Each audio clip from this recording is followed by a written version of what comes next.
د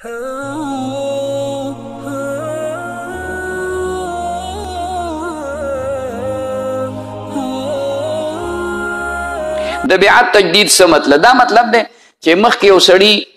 بیعت کړی وي او هغه بیا د هغه مرشد د چا نه چې بیعت کړی وي هغه وفات شي، نو د ده دا اسباق دا وظایف نیمګړي پاتې،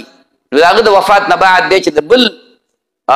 پیر نه د بل مرشد نه بیعت کوي، دی ته تجدید د بیعت نوی کول تازه کول. دا ملګری و چې زمونږ وظیفې که تهجد، بلکل تهجد په وخت کې هم کولی شي، ماښام کې هم کولی شي، ماسخوتن کې هم کولی، دا د ټول شواروز کې دي، ټول شواروز کې دا وظایف دا چې ټول شواروز کې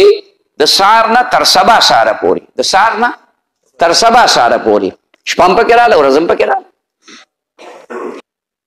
ښه دا ملګری وایي چې خوب مې لیدلی چې ما د خولې نه ویښته راوځي، نو د دې مقصد دا دی، د دې سره مې زړه سپک شي، دې مقصد دا دی چې د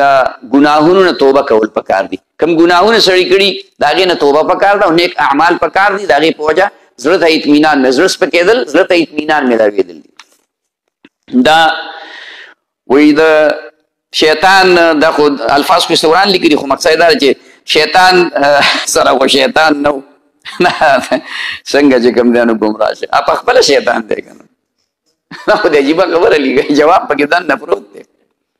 جواب پکې دننه پروت دی. یو سړي ورانه یې وکړه، غلط کار یې وکړه، ګناه یې وکړه، جرم یې وکړه، نو ګناه هر مسلمان بنده چې ګناه وکړي د زړه کې ایمان وي که نه،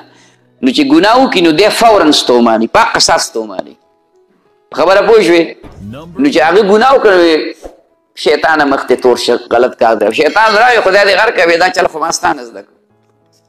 اوس به زه نورو ته ښیم، نو هغه په خپله شیطان دی، نو ټکې دی ورته عجیبه ښه ویلی دی، شیطان مکروه ناکاره کار کوونکو ته ویلی کېږي، نو دا شیطان په خپله دی که نه، نو هغه ته د شیطان څه ضرورت دی؟ جرابو باندې مسه، جرابو باندې مسه نه کېږي، د څرمنې په موضوع باندې، چمړې په موضوع باندې مسه کېږي، دا نورې خبرې چې کوم دی نو خوشي دي. د جایز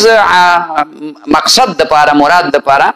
د عامل نه تعویض کول هو جایز دی، تعویض چې کوم دی نو ثابت دی، شته دی، کولی شي، وظیفه چې کوم دی اخیستی شي، څه تعویضي خو جایز،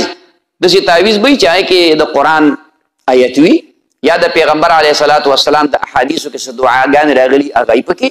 یا د نیکانو بزرګانو اولیاو ائمه او مجتهدینو د هغې څه مجربات وي، نو دغه کولی شي. او دین علاوه دا منتري کوډې وغیره هغه بعضې ژبو کې داسې دي چې په نورو ژبو کې د هغې موږ ته پته نه وي چې د دې معنا به څه او دا څه شی دی، نو هغه دم او تعویض په کار ده چې کوم قرآن او حدیث کې بیا خیر دی.